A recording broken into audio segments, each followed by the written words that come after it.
Okay, so let us start today periodic classification.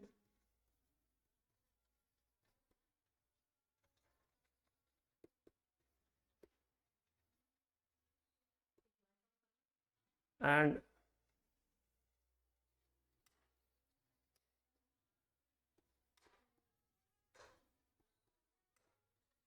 periodic properties. तो इसमें सबसे पहले जो है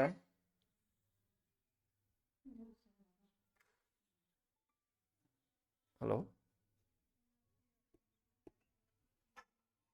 बोलिए।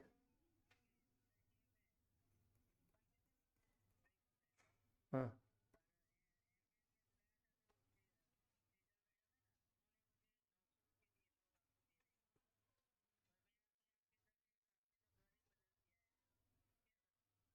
मैं फ़ोन करता हूँ थोड़ी देर में, है ना।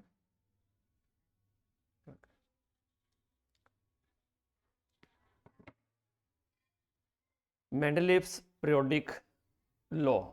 तो सबसे पहले मेंडलीव ने एक सिस्टमेटिक क्लासिफिकेशन दी थी। उससे पहले जो हैं वो डबरेनर्स ट्रायड आया, फिर न्यूलैंड लॉ ऑफ ऑक्टेव, वो सारे, बट जो फर्स्ट सिस्टमेटिक क्लासिफिकेशन दी दैट इज़ बाय मेंडलीव। और इसके लॉ के अकॉर्डिंग था क्या था कि द फिजिकल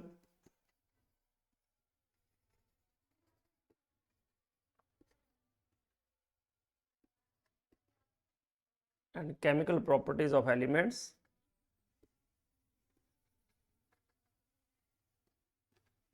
किस पे डिपेंड करती थी? They are the periodic function of, बोलो, they are the periodic function of there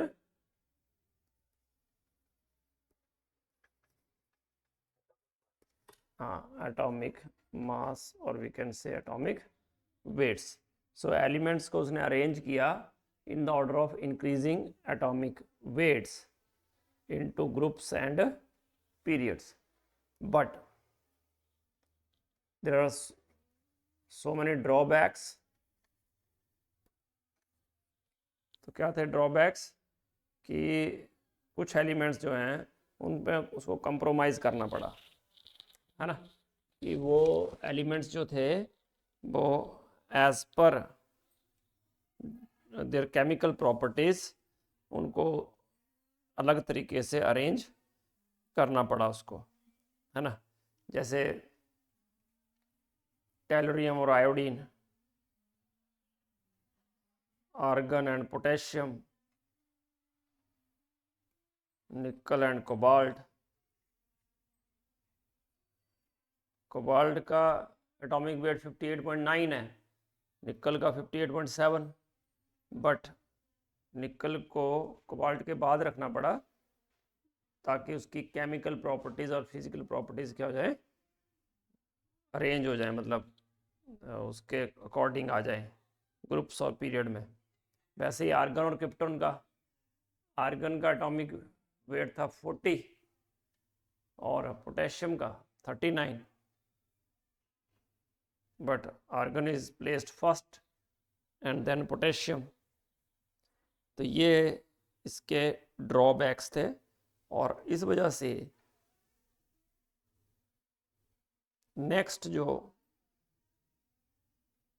आया दैट इज मोस्लेज लॉ, और उसको क्या बोलते हैं,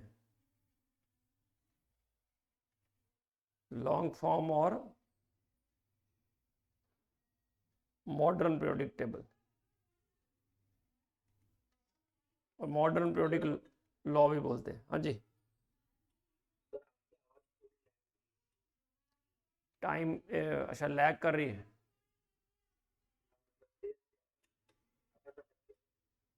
ओह, एक मिनट।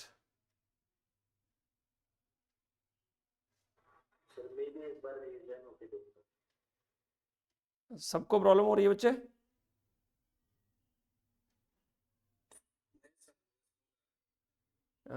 बच्चे आपके नेट में प्रॉब्लम हो सकती है, एक बार देखो। ओके, तो मोस्ले ने क्या किया, उसने एक्सरे डिफ्रैक्शन एक्सपेरिमेंट किया।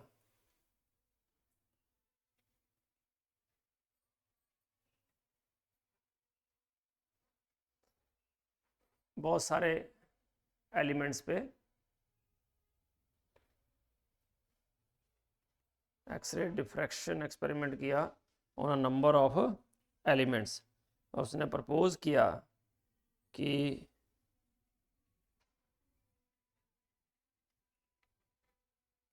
The physical and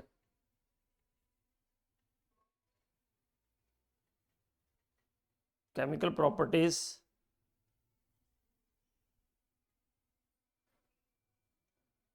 of the elements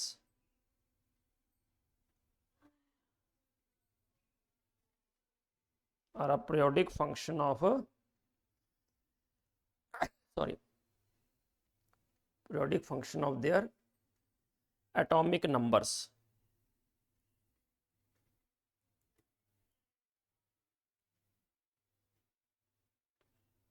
Or their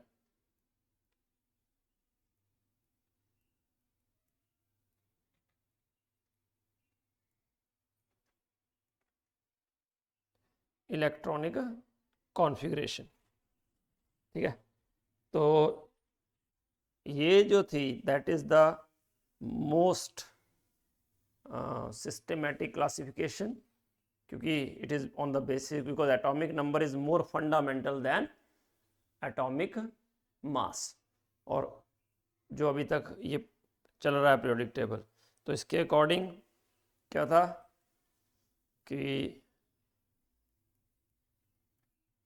there are vertical columns, जिनको क्या बोला गया, ग्रुप्स, और कितने ग्रुप्स थे, 18, और they are further subdivided into subgroups A and B.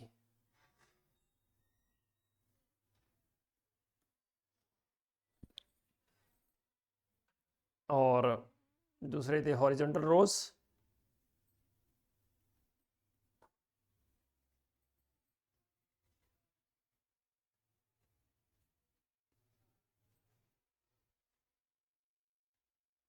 और उनको बोला गया पीरियड्स। अब मेंबर जो थे सेम ग्रुप के,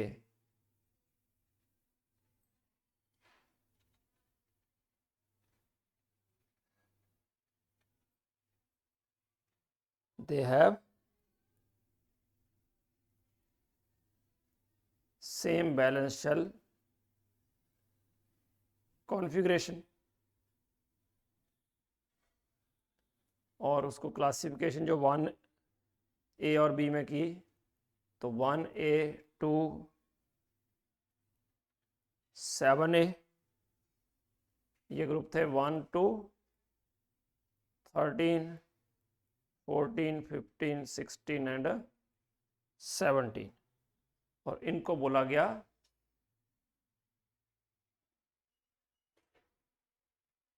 रिप्रेजेंटेटिव एलिमेंट्स। फिर दूसरे मेंबर कौन से थे,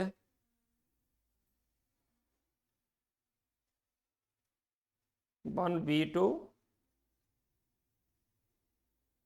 8B, और ये जो थे that is 3,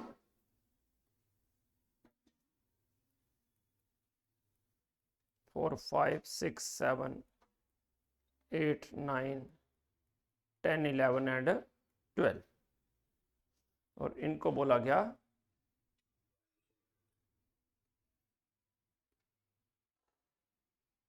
transition elements.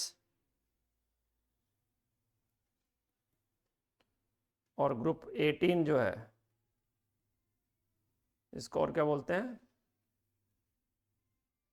Zero group, they are noble gases. और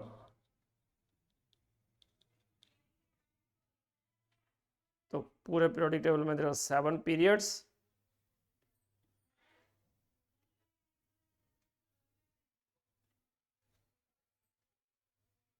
and 18 groups.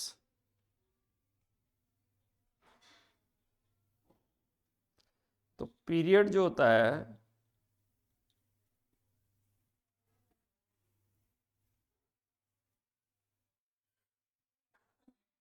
In a period जो नंबर ऑफ वैलेंस शेल्स हैं, valence shell remains the same, but जो नंबर ऑफ इलेक्ट्रॉन्स हैं दे इंक्रीजेस।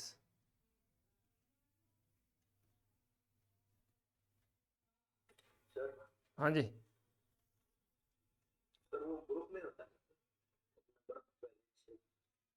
बेटा ग्रुप में तो जो group जैसे से आगे बढ़ेगा, है ना,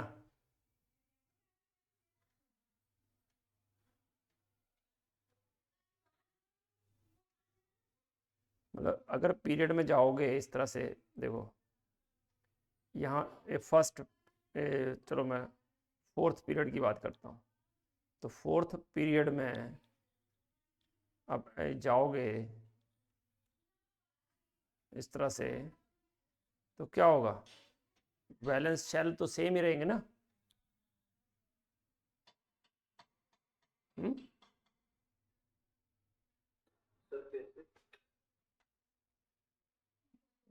यार जैसे मान लिया फोर्थ पीरियड में किसकी फिलिंग होती है,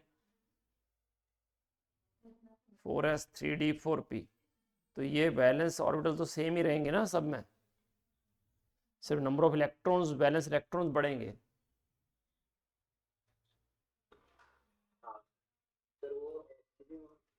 ग्रुप में number of valence electrons change होते हैं।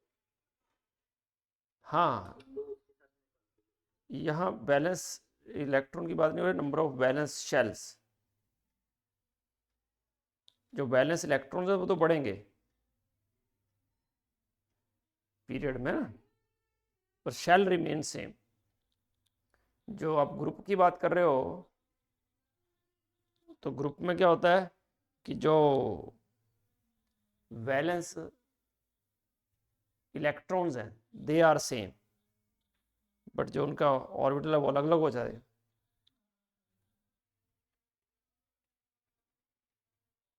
मेटेलिक एंड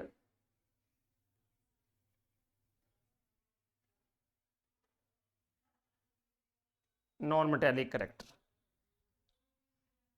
तो अलोंग द पीरियड अगर जाएंगे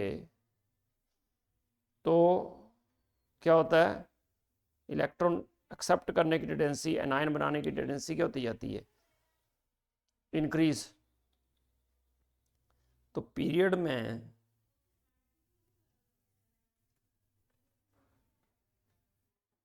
मेटेलिक कैरेक्टर जो है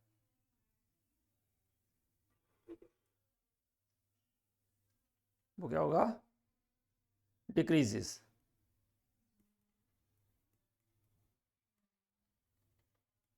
फ्रॉम लेफ्ट टू राइट।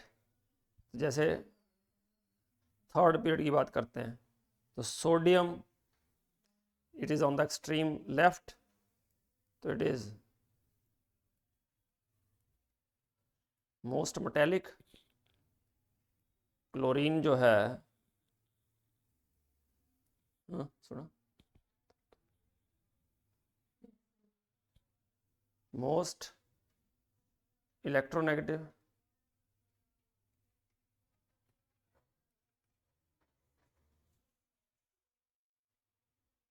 और ग्रुप में जाएंगे अगर,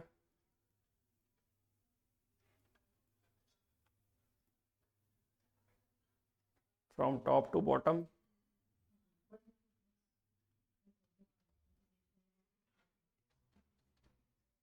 तो जैसे ग्रुप 14 की बात कर लेते हैं, तो carbon is non metal, but जैसे डाउन द ग्रुप जाएंगे हम, carbon, silicon, germanium, tin, lead, तो lead is a metal.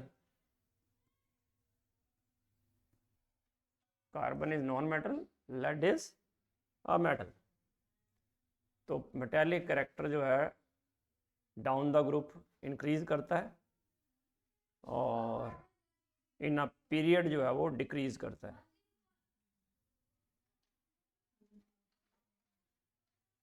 Now periodic properties, पहला एटॉमिक साइज।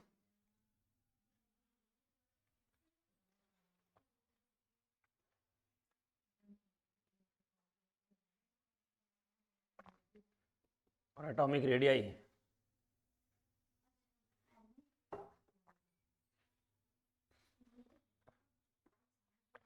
तो distance from the centre of the nucleus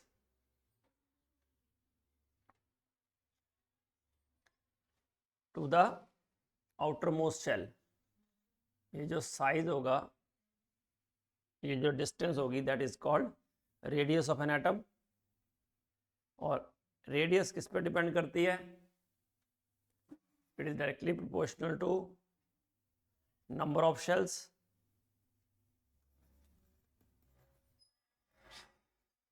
number of shells बढ़ेंगे तो atomic size और atomic radius बढ़ेगी। और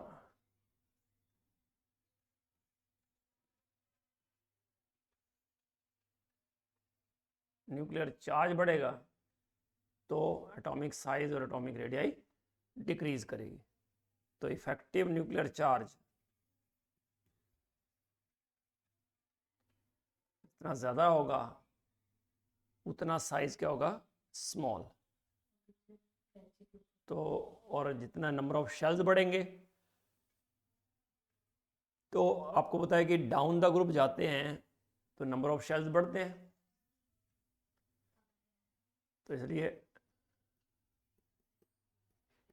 atomic size increases.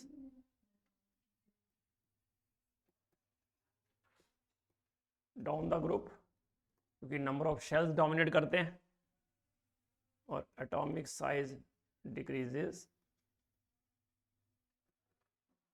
along the period, क्योंकि number of shells same but effective nuclear charge increases. Now covalent radius, तो covalent radius की बात करें अगर,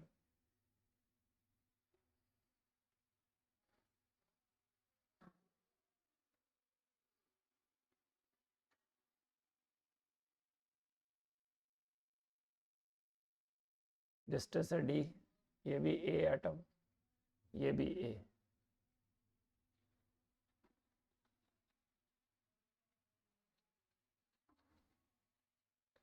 कोवलेंट रेडियस इज d/2, मतलब half of the distance between the centres of the bonded atoms. Inter nuclear distance के centre से जो distance है उसका हाफ जो है दैट इज कोवलेंट रेडियस। अगर अलग अलग हों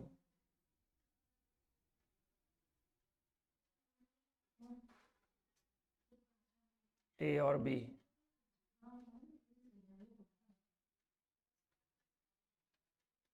these are A plus r B, तो ये रेडियस आती है। अगर इलेक्ट्रोनेगेटिव डिफरेंट हो तो जो है there is a small variation. तो होमोन्यूक्लियर के केस में सिंपल हाफ, ये हो गया होमोन्यूक्लियर,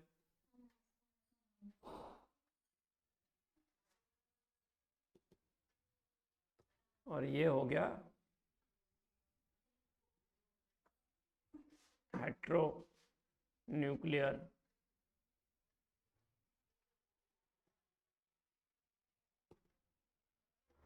डाई मॉलिक्यूल, डायटोमिक, और ये होमोन्यूक्लियर डायटोमिक मॉलिक्यूल। अगर हम वॉन डेर वाल्स रेडियस की बात करें,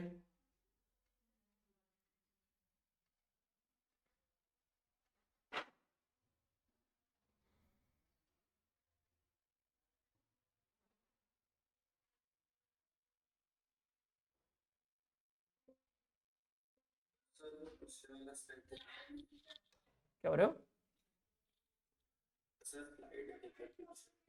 स्लाइड आगे नहीं हो रही? अच्छा, पीछे वाला स्लाइड करो।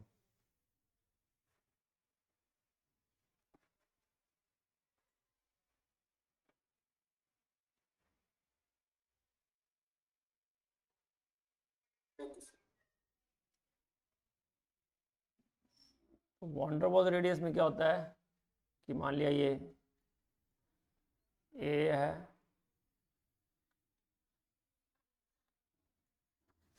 ये बी मॉलिक्यूल है, या दोनों ए मॉलिक्यूल है मान लिया, तो इन दोनों मॉलिक्यूल के जो नियर बाई एटम्स हैं, जो बॉन्डेड स्टेट में नहीं है, उनके बीच की जो डिस्टेंस है उसका हाफ जो है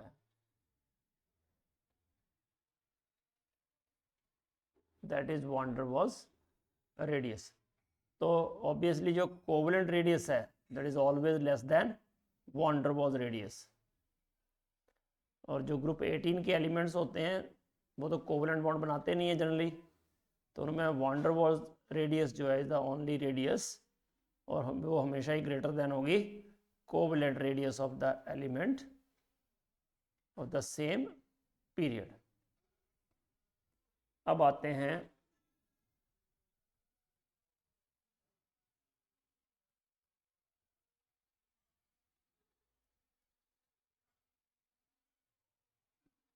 आयनिक रेडियस। तो जब कोई कैटायन बनता है तो क्या होता है कि जो नंबर ऑफ प्रोटॉन्स और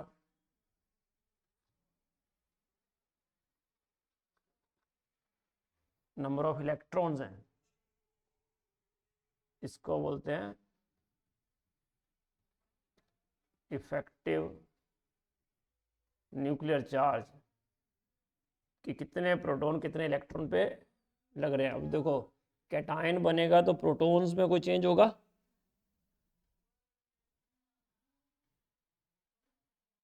एटम से अगर कोई कैटायन बनेगा तो नंबर ऑफ प्रोटॉन्स में कोई चेंज आएगा?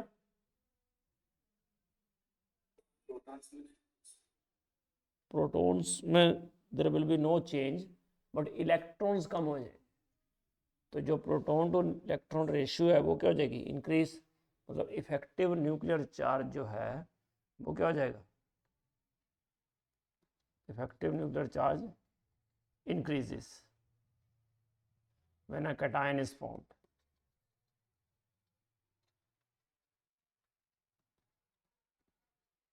तो अगर इफेक्टिव न्यूक्लियर चार्ज बढ़ जाएगा तो व्हाट अबाउट साइज?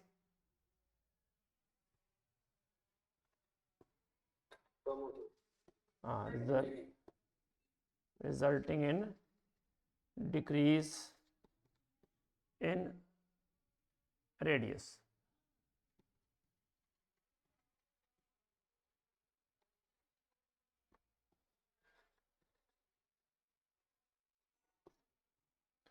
और वैसे ही अगर मैं एनायन बनाता हूं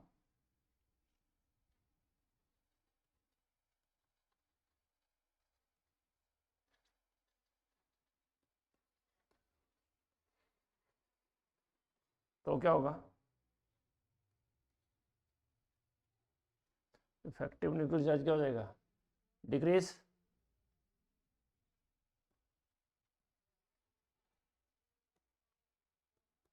रिजल्टिंग इन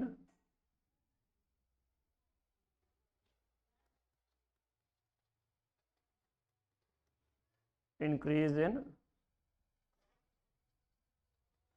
radius.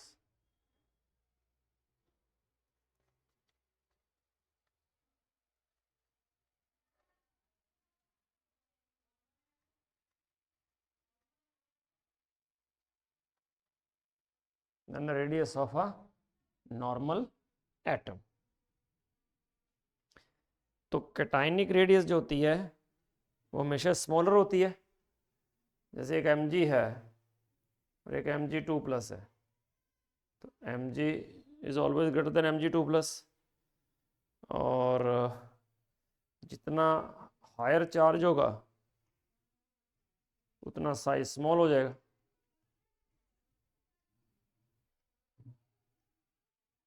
अगर आइसो इलेक्ट्रॉनिक स्पीशीज है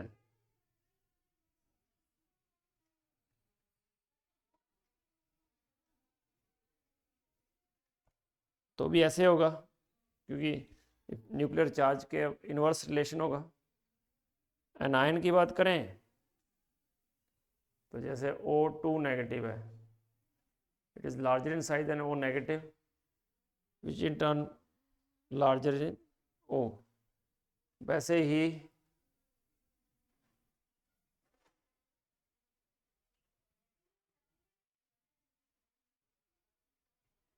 आइसो इलेक्ट्रॉनिक स्पीशीज की बात करें तो एनायनिक रेडियस जो है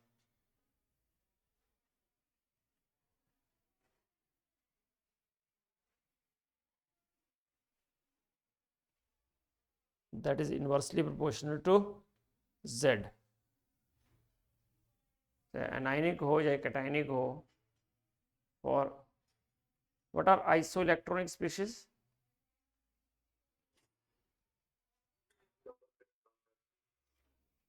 सेम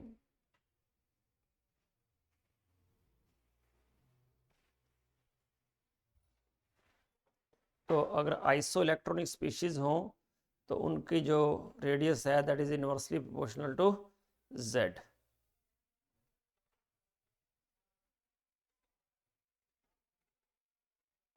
नाउ आयोनाइजेशन पोटेंशियल,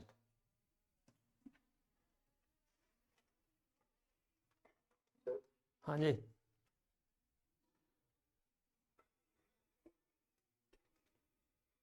बोलो बेटा, क्या बोल रहे हो?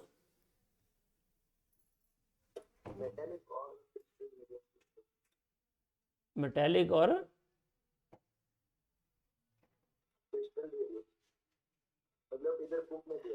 हाँ हाँ, मेटेलिक रेडियस मतलब कि मेटल के केस में क्या होता है,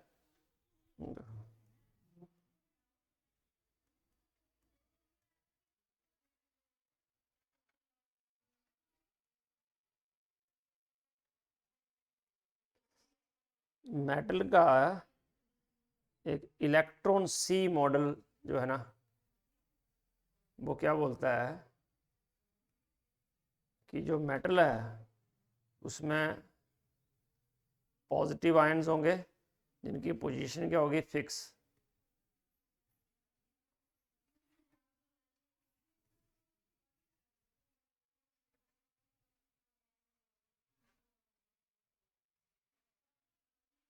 और इलेक्ट्रॉन जो हैं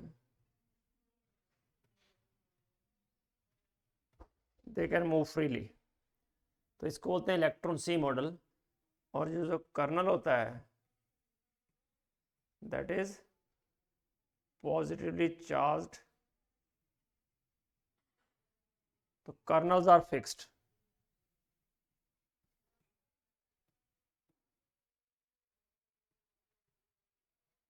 इलेक्ट्रॉन्स आर मोबाइल। तो इन कर्नल्स के सेंटर के बीच की डिस्टेंस का जो हाफ है that is called metallic radius. ठीक है, कि मेटल का जो क्रिस्टल है वो इस तरह से बना होता है कि मेटल में दो पार्ट होते हैं। एक तो जैसे सोडियम है ना मेटल, तो सोडियम पॉजिटिव और इलेक्ट्रॉन, तो सोडियम पॉजिटिव जो है that is the nucleus and core electrons, उसको बोलते हैं कर्नल। और ये जो है इसको बोलते हैं वाइल इलेक्ट्रॉन्स, वैलेंस इलेक्ट्रॉन्स। तो कर्नल जो है ना दे ऑक्यूपाई फिक्स्ड पोजीशंस। तो एक क्रिस्टल बना देते हैं ऐसे मेटल का, मेटल सॉलिड ही होती है ना जनरली एक्सेप्ट मर्क्यूरी। तो ये जो कर्नल्स हैं उनके बीच के डिस्टेंस का जो हाफ है that is called metallic radius. ठीक है, समझिए। हाँ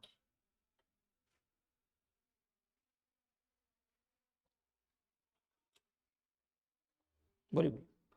सर अभी अभी जितने टाइप्स ऑफ रेडियस आपने आपको बताया, हाँ तो सर इसमें अगर कंपेयर करें हम्म। तो सबसे ज्यादा कौन सा होगा?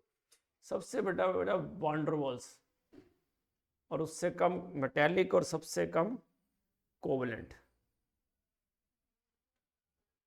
ठीक है। आयनिक इस कैटेगरी में नहीं आता क्योंकि वो तो आयंस बना देता है ना। ठीक है, वो तो कैटायन और एनायन अलग अलग हो जाते हैं। ठीक है, इन तीनों में ऐसा रहता है, covalent radius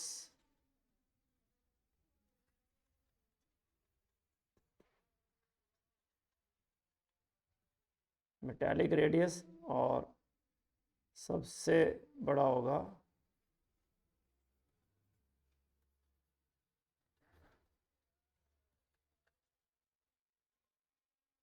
von der Waals radius.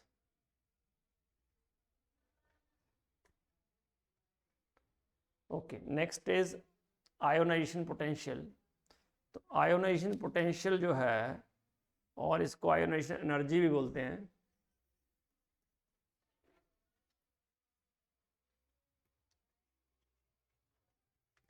it is the amount of energy required to remove an electron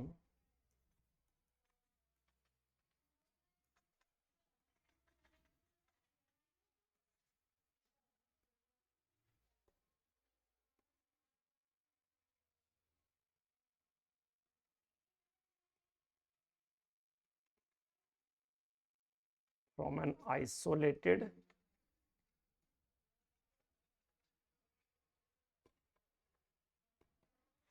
gaseous atom.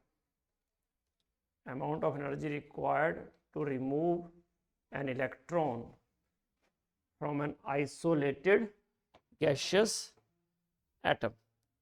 ठीक है। सर ये सॉलिड और लिक्विड के लिए applicable है? हाँ, इन देयर ग्राउंड स्टेट। नहीं, किसी के लिए भी आपको गैशियस स्टेट में कन्वर्ट करना है ना, उसको गैशियस एटम होना चाहिए, है ना। उसमें से इलेक्ट्रॉन निकालें। क्यों गैशियस स्टेट? ताकि it is free from all types of interactions, और isolated means it is free from interaction of the other atoms, ताकि कहीं भी आप मेजरमेंट करो रिजल्ट सेम आए। तो ionization energy is also called ionization potential sometimes. It is measured as the minimum potential difference required to remove the electron, most loosely held electron, from the rest of the atom, or it is measured in electron volt per atom or kilojoule per mole. So these are units. तो metals usually जो है उनके क्या होते हैं, low ionization energy.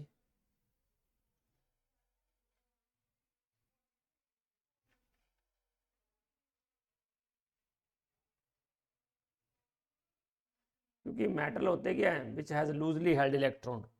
तो loosely held electron होंगे मतलब जल्दी निकल जाएंगे, इसलिए मेटल जो है उनका लो आयोनाइजेशन एनर्जी होती है। और जो नॉन मेटल होते हैं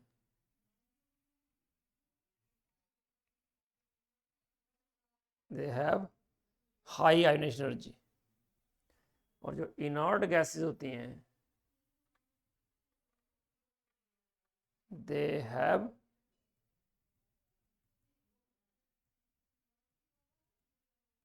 मैक्सिमम आयोनाइजेशन एनर्जी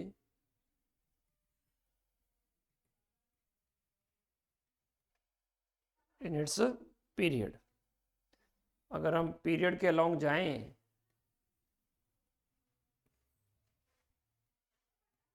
तो क्या होगा, आयोनाइजेशन एनर्जी इंक्रीज करे, है ना। और अगर ग्रुप में जाएं तो आयनिक एनर्जी डिक्रीज करेगी। But there are few exceptions. जैसे अगर मैं बेरिलियम से बोरोन जाऊं, नाइट्रोजन से ऑक्सीजन जाऊं, तो बेरिलियम से बोरोन में क्या होता है, बेरिलियम क्या होता है 2s2, बोरोन होता है 2s2 2p1, नाइट्रोजन होता है 2s2 2p3, ऑक्सीजन होता है 2s2 2p4। तो देखो इन दोनों की बात करें अगर, तो due to fully filled 2s orbital, beryllium की एनर्जी जो है that is greater than boron. तो लिथियम के बाद बेरिलियम नहीं आता, बोरोन आता है और फिर बेरिलियम। कार्बन, नाइट्रोजन, ऑक्सीजन में it has exactly half filled configuration, इसलिए ऑक्सीजन पहले आता है बाद में नाइट्रोजन। तो ये दो एक्सेप्शंस जो हैं क्यों हुए समझ गए, बेरिलियम की फुल्ली फिल्ड 2s ऑर्बिटल की वजह से और नाइट्रोजन का एग्जैक्टली हाफ फिल्ड की वजह से, इसलिए ऐसा हुआ ये। तो जनरली जो एलिमेंट्स हैं ग्रुप टू की जो आयनिक एनर्जी है that is greater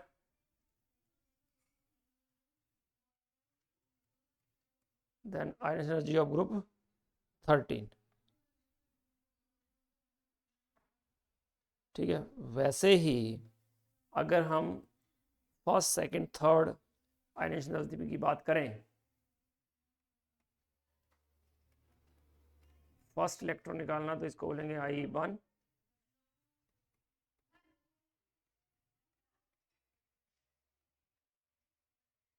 to,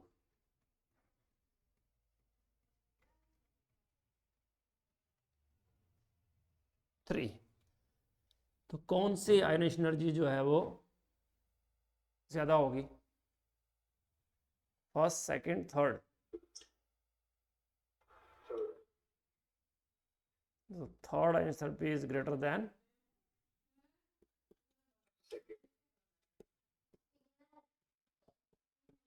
and than first. तो ये ऑर्डर होगा। वैसे ही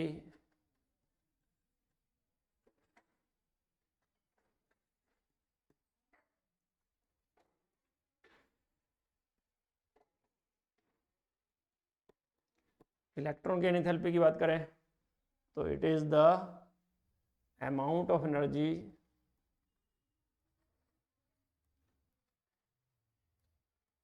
या amount of enthalpy change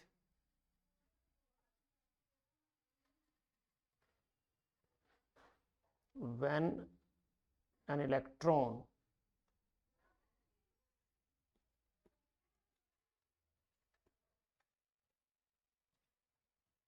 is added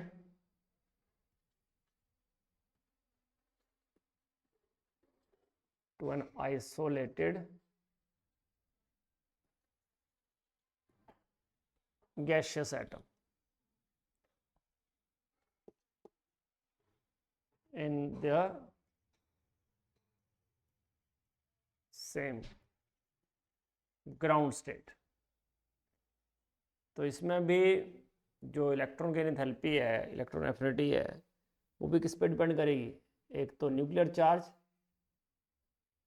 और दूसरा एटम का साइज, तीसरा स्टेबिलिटी ऑफ द कॉन्फ़िगरेशन। तो इन जनरल अगर देखा जाए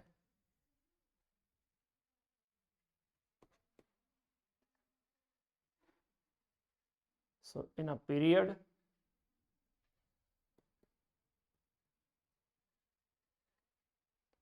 it increases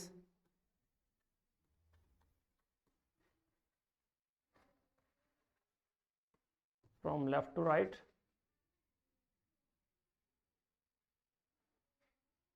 एक्सेप्शन होगी जैसे कार्बन से नाइट्रोजन जाने में, क्योंकि कार्बन जो है वो क्या होता है 2s2 2p2, और नाइट्रोजन होता है 2s2 2p3, तो ये तो एग्जैक्टली हाफ फील्ड होगी, तो इसमें इलेक्ट्रॉन डालना क्या होगा, डिफिकल्ट। ठीक है, तो कार्बन जो है इसलिए has greater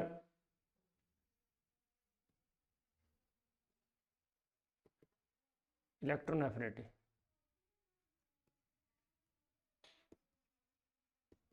than that of nitrogen.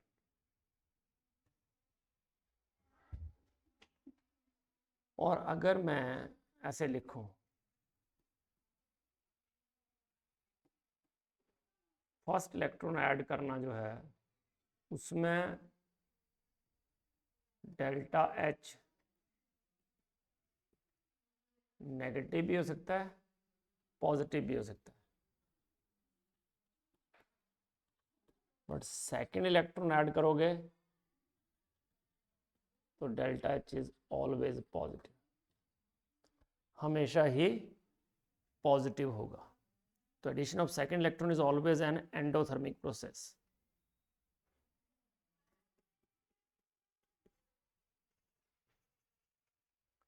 Noble gases जो होती हैं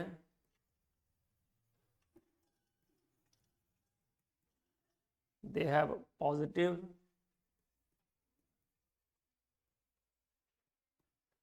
electron gain enthalpy,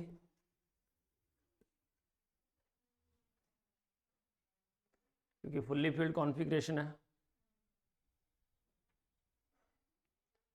फिर बेरिलियम है, नाइट्रोजन है, they also have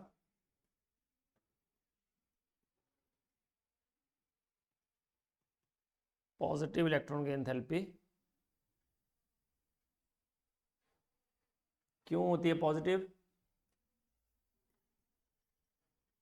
due to fully field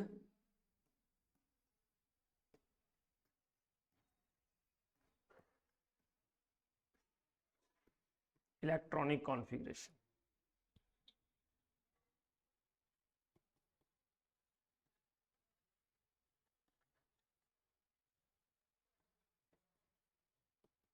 no electronegativity. तो what is electronegativity?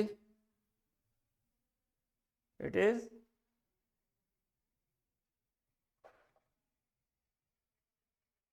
tendency of an atom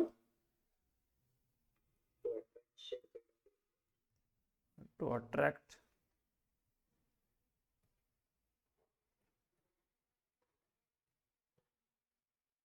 shared pair of electron। तो actually ये जो इलेक्ट्रोनेगेटिविटी है ये क्या बताती है? किसी भी एटम की ability to complete to compete for electrons with the other atom, जिससे ज़्यादा बॉन्डेड होता है। जैसे ए बी लिखूँ मैं, तो ए बी में अगर बी इलेक्ट्रॉन ज़्यादा खींचता है अपनी तरफ तो बी पे नेगेटिव हो जाएगा और ए पे क्या हो जाएगा? पॉजिटिव। तो ए इज लेस इलेक्ट्रोनेगेटिव और बी इज मोर इलेक्ट्रोनेगेटिव। और इलेक्ट्रोनेगेटिविटी जो होती है वो भी increases along the period and decreases down the group। अलग अलग स्केल्स हैं इलेक्ट्रोनेगेटिविटी की, जैसे पॉलिंग स्केल, तो फिर पॉलिंग स्केल के अलावा Mulliken scale,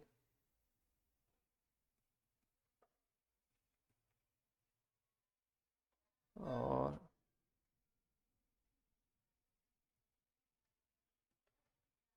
Allred Rocco scale. So these are the scales of electronegativity. ठीक है, these are the different scales of electronegativity. जो Mulliken scale है उसमें इलेक्ट्रॉन निकालने हैं तो क्या करते हैं, आयनिश एनर्जी इलेक्ट्रॉन के एंथैल्पी का एडिशन डिवाइड बाय 2, तो ऐसे आ जाता है।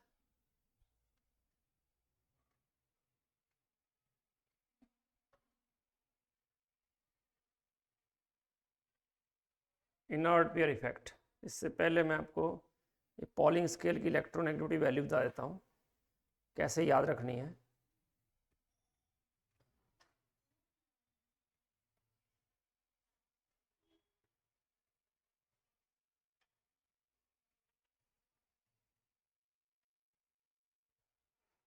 जैसे हाइड्रोजन का होता है 2.1, तो याद रखना पड़ेगा। इसमें आपको क्या करना है, 1.0 और 0.5 ऐड करते जाओ।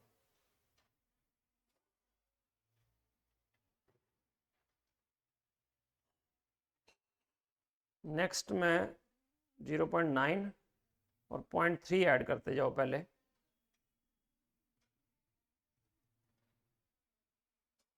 और फिर सल्फर और क्लोरीन में पहले 0.5, 0.4 और फिर 0.5। ये ऑर्डर है। ब्रोमीन,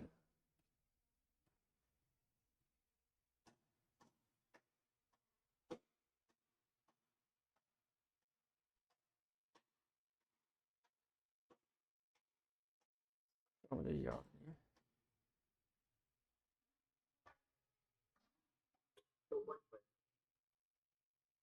ओके, तो ये इलेक्ट्रोनेगेटिविटी की वैल्यूज है, आप थोड़ा सा याद रख सकते हो विद अ स्मार्ट वर्क। की लिथियम से फ्लोरीन तो सिंपल है कि 1 और 0.5 ऐड करते गए, सोडियम से 0.9 से 0.3 अप टू फॉस्फोरस, सल्फर में 0.4 और क्लोरीन में 0.5। नाउ इनर्ट पेयर इफेक्ट, तो ये जो इफेक्ट है ये पी ब्लॉक में होता है मेनली, और मेनली किसमें, इन ग्रुप्स 13, 14 एंड 15, इन 3 ग्रुप्स में मेन इफेक्ट होता पाया जाता है ये। इसमें क्या होता है कि जो एस इलेक्ट्रॉन पेयर है, जैसे जैसे डाउन द ग्रुप जाते हैं तो एस इलेक्ट्रॉन पेयर जो है ना,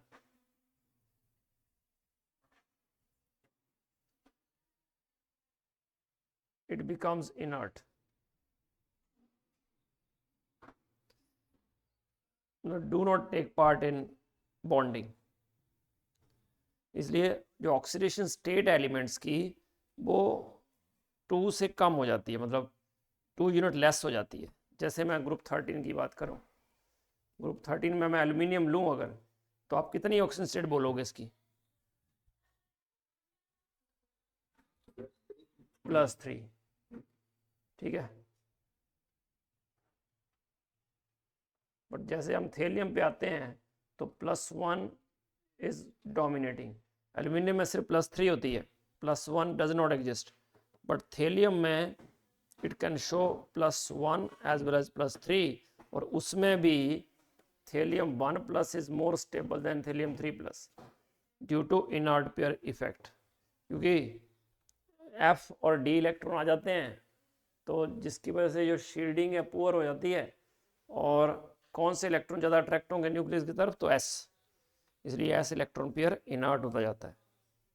वैसे ही ग्रुप 14 की बात करें तो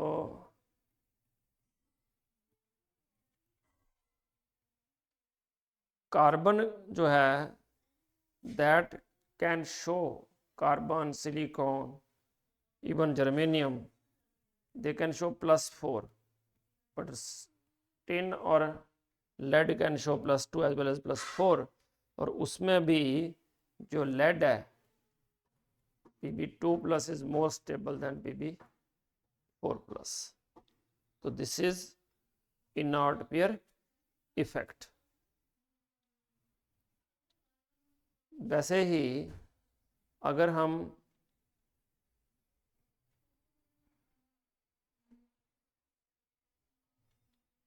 वैलेंसी की बात करें तो valency is other number of valence electrons और 8 minus number of valence electrons.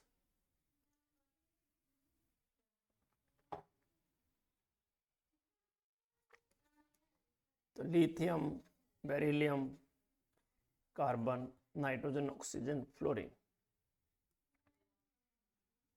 Lithium का वैलेंसी 1, 2, 3, 4 और इसके आगे हो जाता है 3, 2, 1, 0. मतलब कि n अगर लेस देन 4 है तो ये,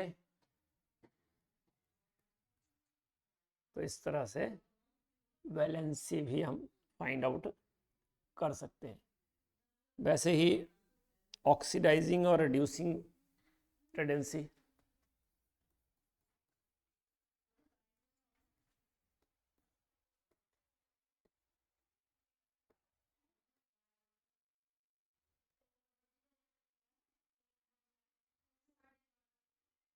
तो ऑक्सीडाइजिंग और रिड्यूसिंग टेंडेंसी तो कैसे हम देखेंगे. तो अलोंग द पीरियड अगर जाते हैं तो इलेक्ट्रॉन गेन करने की टेंडेंसी बढ़ती है. तो इसका मतलब ऑक्सीडाइजिंग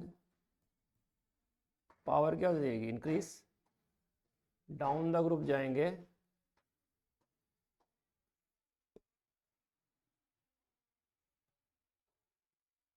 तो reducing power will increase.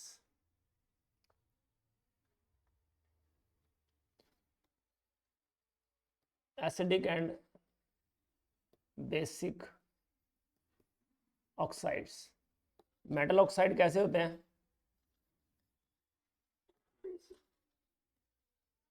Metal oxides are basic, non metal oxides are acidic. तो अगर हम बात करें Na2O, MgO, हाँ जी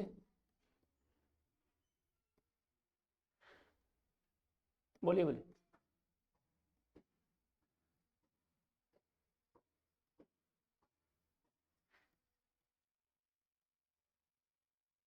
तो क्या होगा, अलोंग द पीरियड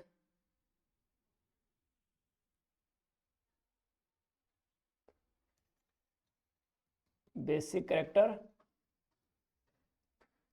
decreases,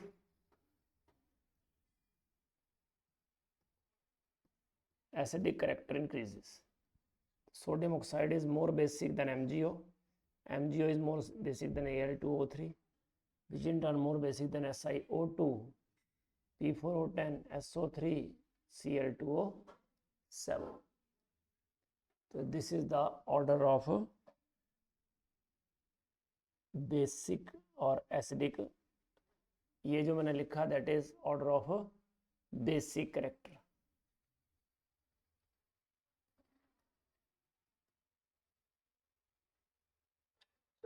जी बेटा.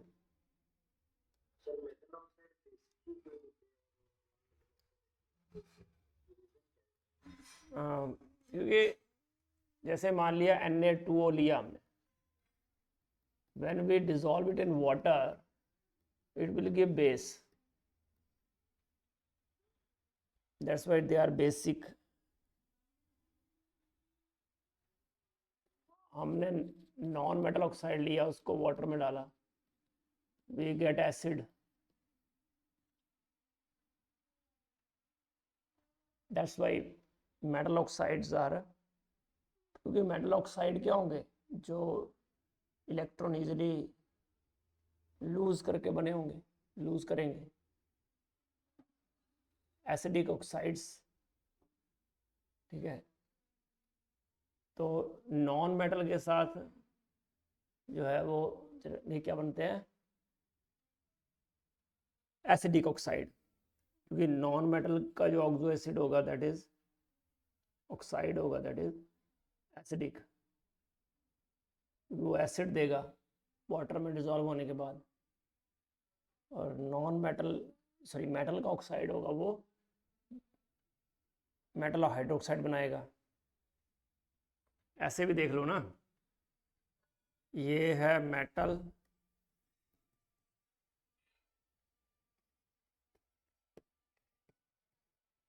अब बताओ साइज किसका बड़ा होता है, मेटल का या नॉन मेटल का generally in a period? Metal का साइज बड़ा होता है ना, तो अगर ये बड़ा होता है तो ये बॉन्ड टूटेगा, फिर तो ये बॉन्ड टूटेगा तो क्या बनाएगा, देगा हाइड्रोक्साइड, तो it is basic. Non metal होगा तो जनरली साइज क्या होगा इसका, स्मॉल, तो ये बॉन्ड नहीं टूटेगा, ये टूटेगा, तो H प्लस देगा, तो क्या हो गया ये एसिडिक।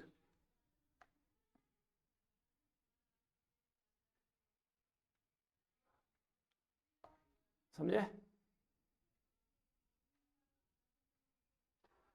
सर मतलब साइज की वजह से वो कैरेक्टर हाँ, साइज हो गया, इलेक्ट्रोनेगेटिविटी हो गई, है ना,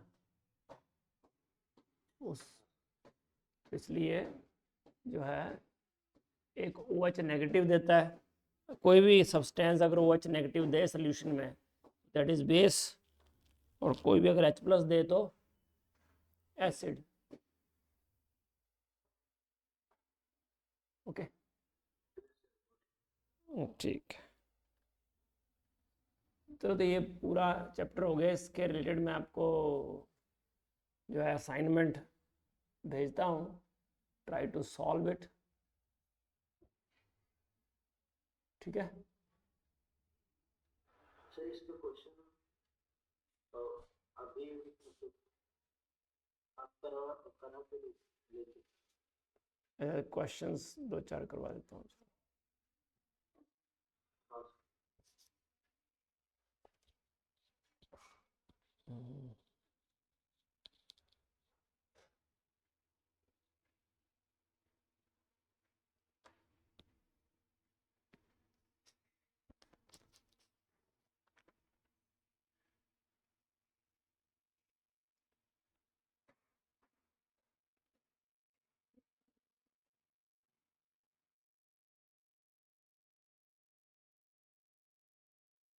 से क्वेश्चन पूछा है प्रीवियस ईयर्स में,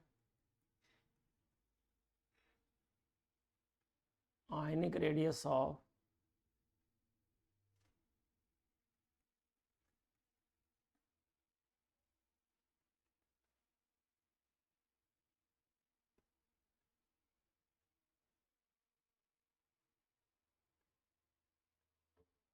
रेस्पेक्टिवली आर। ऑप्शंस हैं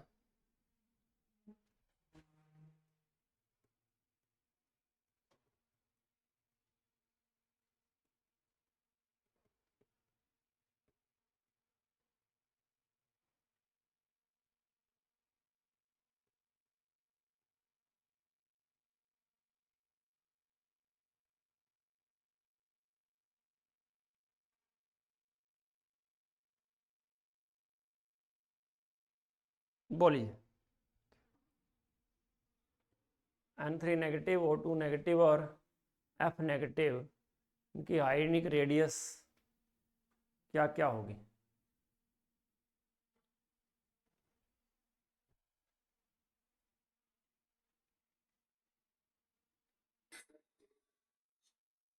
है सर ऑप्शन सी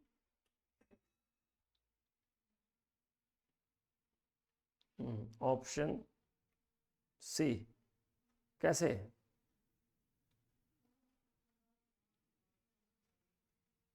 क्योंकि N3 नेगेटिव का रेडियस जो है वो O2 नेगेटिव से ज़्यादा होता है, which in turn more than F negative, because they are isoelectronic species.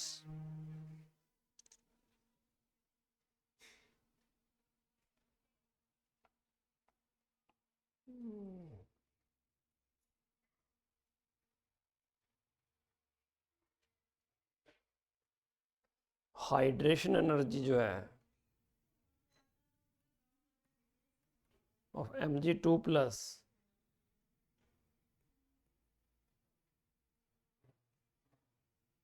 is larger than that of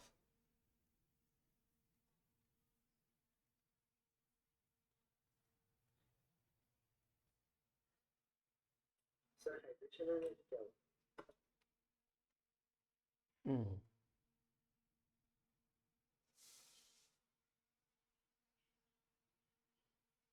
hydration energy means जब कोई भी कैटायन जो है उसके अराउंड 1 मोल कैटायन के अराउंड वाटर मॉलिक्यूल आ जाए, तो वाटर मॉलिक्यूल की वजह से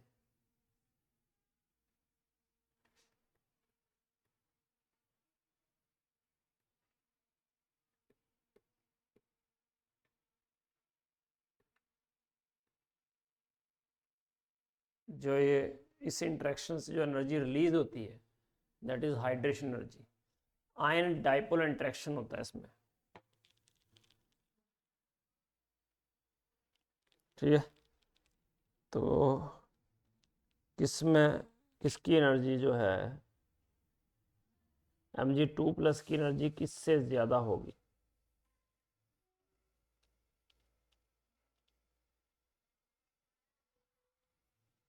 जिसमें ज़्यादा अट्रैक्शन होगा उसमें एनर्जी ज़्यादा रिलीज होती है. तो कौन सा है जिसमें अट्रैक्शन कम होंगे?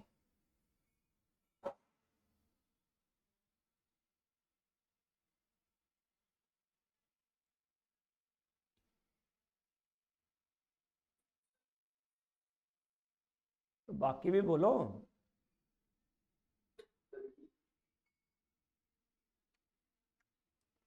देखो, फोर्स ऑफ अट्रैक्शन जितने चार्ज ज़्यादा होंगे उतनी हाइड्रेशन एनर्जी भी ज़्यादा रिलीज होगी. तो Mg3 प्लस की तो Mg2 प्लस से ज़्यादा ही होगी. बेरिलियम का साइज छोटा है तो charge to radius ratio beryllium की क्या होगी? ज़्यादा होगी इससे, तो ये भी ज़्यादा ही होगा. एल्युमिनियम में तो हायर चार्ज है, ये भी ज़्यादा होगा. तो बचा कौन सा? ये इसकी हाइड्रेशन एनर्जी जो है कम होगी ना Mg2 प्लस से.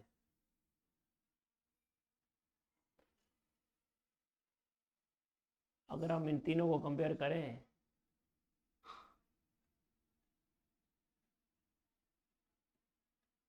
तो हाइड्रेशन एनर्जी एल्युमिनियम 3 प्लस की Mg2 प्लस से ज़्यादा होगी, Mg2 प्लस की Na प्लस से ज़्यादा होगी.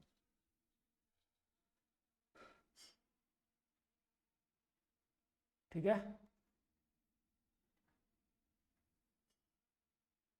Got it.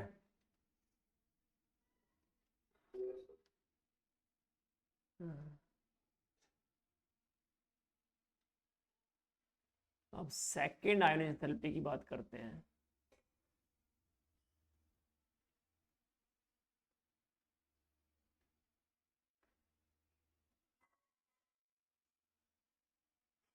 Nitrogen, oxygen and fluorine,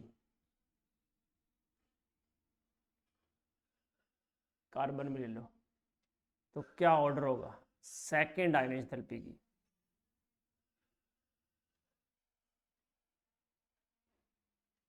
तो फ्लोरीन का ज़्यादा होगा तो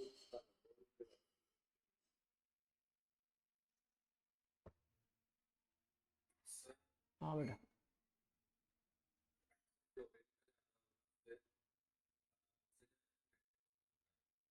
पहले ना एक एक इलेक्ट्रॉन निकाल लो. तो कार्बन का क्या हो जाएगा? 2s2.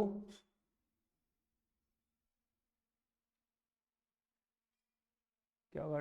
2s2 2p1, 2s2 2p2,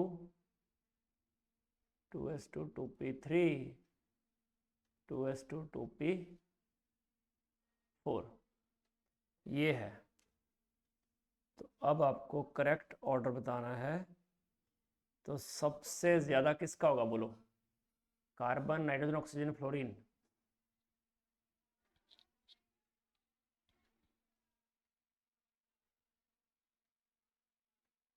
oxygen और फ्लोरीन में किसका ज़्यादा होना चाहिए?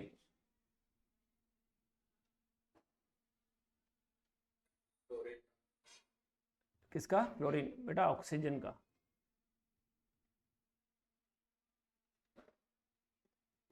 क्योंकि सेकंड इलेक्ट्रॉन निकालना है तो ये एग्जैक्टली हाफ फिल्ड नहीं हो गया?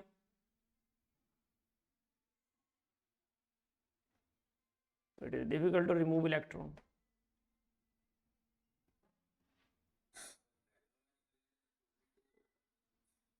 बेटा नाइट ऑक्सीजन का क्या होता है? 2s2 2p4।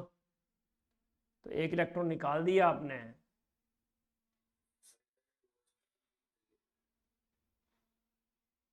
हाँ तो 2s2 2p3 हो गया ना ऑक्सीजन का,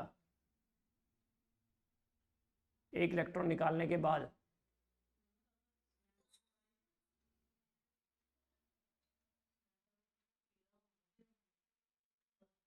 समझे? इसलिए oxygen, fluorine, nitrogen and then carbon.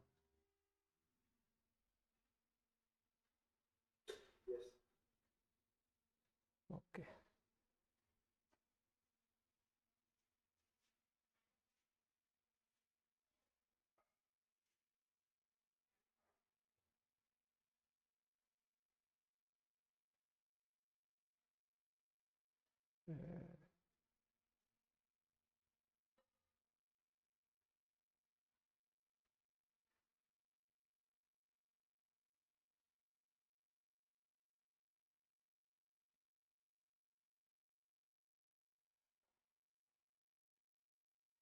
First energy of nitrogen and oxygen.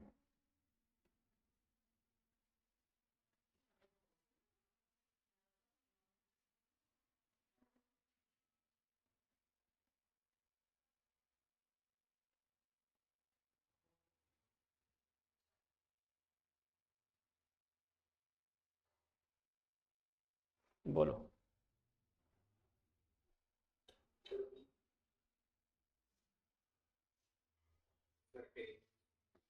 ये हो गया ना, क्योंकि नाइट्रोजन की एनर्जी ज़्यादा होगी नाइट्रोजन से।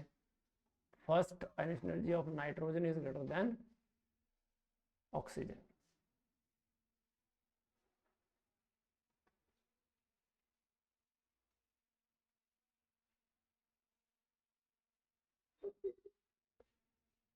Same reason. इसका नाइट्रोजन क्या एग्जैक्टली हाफ फील्ड, अभी तो बताया, दैट हैज एक्स्ट्रा स्टेबिलिटी।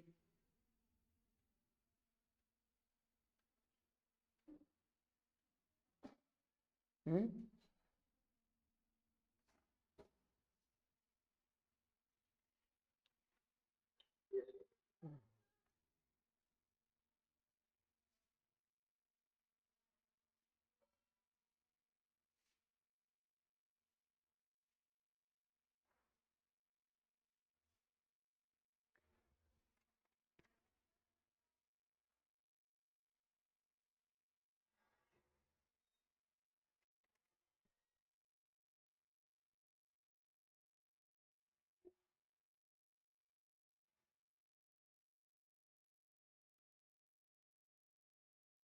इनके फर्स्ट एनर्जी के बेस पे इसको अरेंज करो।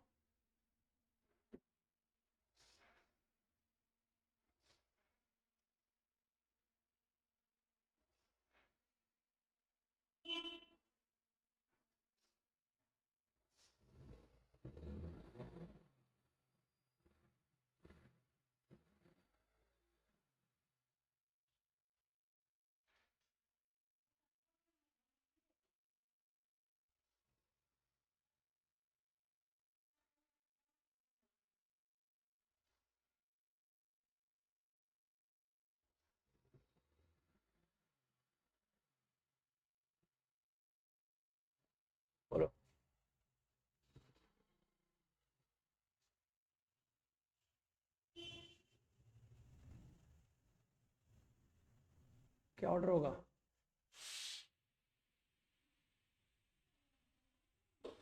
सोडियम की ज़्यादा होगी। बेटा मैग्नीशियम की ज़्यादा होगी सोडियम से, क्योंकि मैग्नीशियम क्या होता है 3s2 और सोडियम क्या होता है 3s1। एग्जैक्टली फुल्ली फिल्ड हो जाएगा ना सोडियम, सॉरी मैग्नीशियम।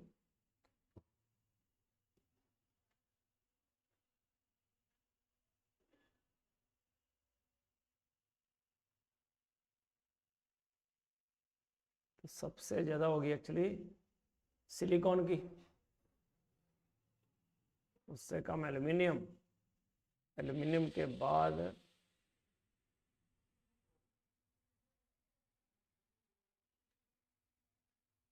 अच्छा एल्युमिनियम नहीं, एल्युमिनियम से भी ज़्यादा मैग्नीशियम, तो एल्युमिनियम से भी ज़्यादा होगी ना।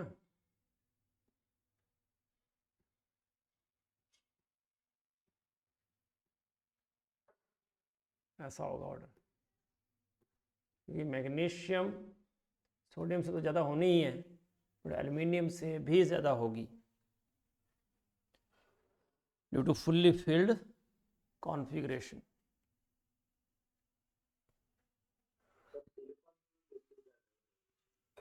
बेटा सिलिकॉन का एटॉमिक नंबर देखना है ना, जो एग्जैक्टली हाफ फील्ड और फुल्ली फील्ड का एक एटॉमिक नंबर तक रहता है उसका इफेक्ट। ये तो 2 का डिफरेंस आ गया ना मैग्नीशियम सिलिकॉन में, तो फिर न्यूक्लियर चार्ज ही डोमिनेट करेगा।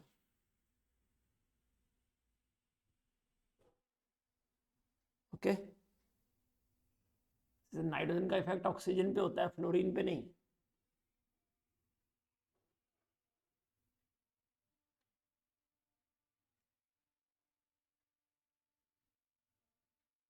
हाँ एक मैंने बताया, न्यूट्रल ऑक्साइड कौन कौन से हैं सिलेबस में?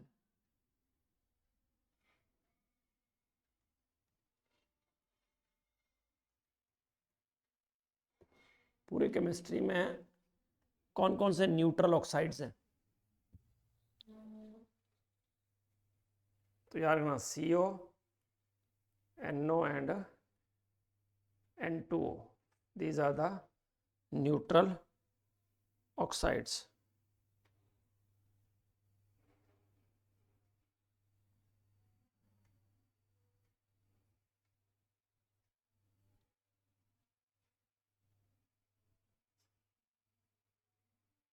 Okay,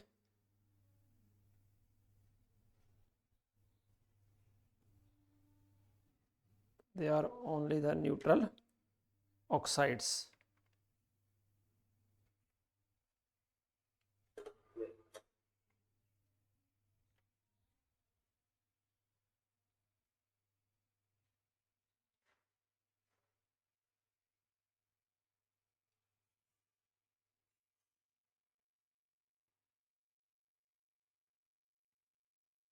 एम्फोटेरिक ऑक्साइड मतलब जो एसिड और बेस की तरह दोनों की तरह एक्ट कर सके, तो उसमें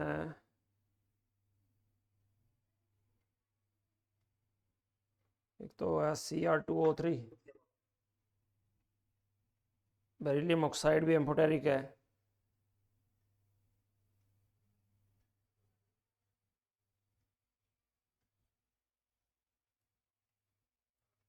B2O3 एम्फोटेरिक है। PbO एम्फोटेरिक है।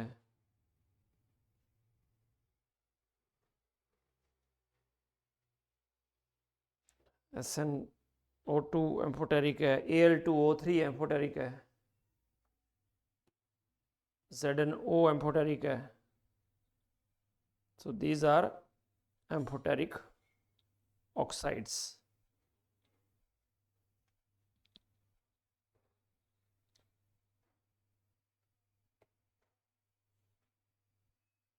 Okay.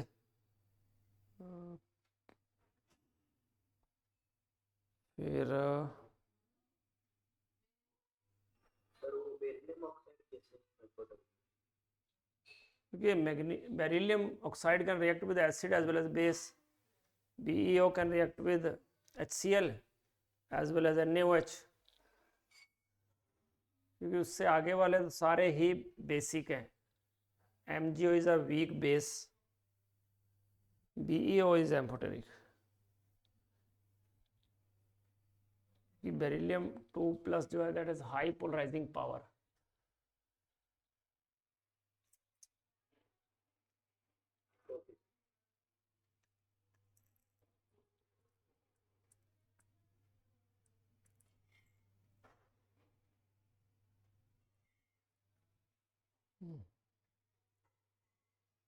तो इतना रखते हैं, ठीक है ना?